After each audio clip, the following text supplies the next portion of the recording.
Nous allons terminer ce cours par l'étude des caractéristiques dynamiques du capteur.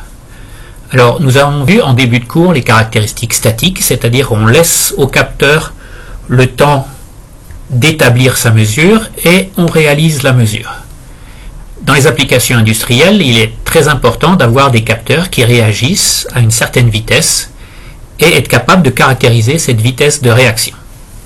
Alors pour ce faire, on va solliciter le capteur avec différents types d'excitation, comme une impulsion, un échelon, une rampe, une sinusoïde ou carrément un bruit qui est constitué d'une infinité de sinusoïdes. Alors, les plus communément employés sont la réponse indicielle, donc avec une excitation par un échelon, et la réponse fréquentielle, où on utilise une fréquence, voire tout un groupe de fréquences. Alors, dans le cadre de ce cours, on va se limiter à la réponse indicielle au premier ordre. Donc la réponse indicielle, c'est simplement l'application d'une fonction qu'on appelle fonction de Heaviside ou fonction échelon. Donc jusqu'à la valeur x égale 0, la fonction vaut 0, et après la valeur x égale 0, la fonction vaut 1. Alors dans certains cas, c'est pas tout à fait ça. Par exemple, si on prend un capteur et qu'on le place dans une pièce, la température du capteur va progressivement atteindre la température de la pièce, et l'échelon, c'est l'écart de température entre ces deux températures. Donc pour caractériser la réponse ou la rapidité d'un capteur, on a ce qu'on appelle le temps de réponse. C'est l'intervalle de temps entre l'application du changement du mesurand et la valeur de sortie finale à une erreur de epsilon % près. Le temps de montée, c'est le temps que va mettre le capteur pour passer de 10% à 90% de la valeur finale. Et on va voir la notion de constante de temps du capteur qui est le paramètre qui va décrire au premier ordre la réponse, la rapidité de réponse du capteur. Donc la réponse du capteur temporel peut se mettre sous la forme d'une équation différentielle d'ordre n. Alors, comme je l'ai dit précédemment, nous on va se limiter à une équation d'ordre 1, ici avec juste cette partie-là.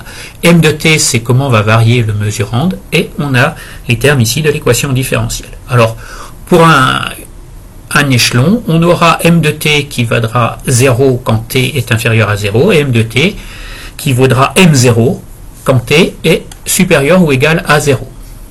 Donc si on reprend cette équation ici, la solution est une solution connue qui est de la forme s de t égale s0 facteur de 1 moins exponentielle moins t sur tau. Tau ici ce sera la constante de temps, et on considère qu'à t égale 0, la sortie s de t, enfin qu'avant t égale 0, la sortie s de t est égale à 0. S0 c'est la sortie en régime établi, c'est-à-dire quand la valeur de s de t quand t tend vers l'infini, donc là ça vaut m0 sur a0 parce que le mesurand m de t ici est à m0. La constante de temps tau est égale à a1 sur a0. En général, on va prendre a0 égale 1, et ici, au bout d'un certain temps, le capteur va atteindre la valeur m0. On retrouve cette fonction ici, fonction 1 moins exponentielle moins t sur tau, et la caractéristique importante, donc c'est tau, la constante de temps, qu'on va retrouver ici, et qui correspond à l'inverse de la pulsation de coupure, ou 1 sur 2π, la fréquence de coupure. Dans certains cas, le capteur ne va pas être caractérisé par sa constante de temps, mais il va être caractérisé par sa fréquence de coupure. Donc on voit que les deux relations sont liées.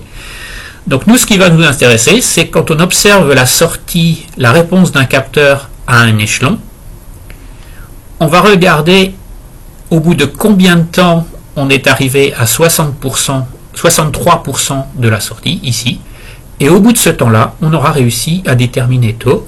Ce sera la dernière question du TD d'aujourd'hui.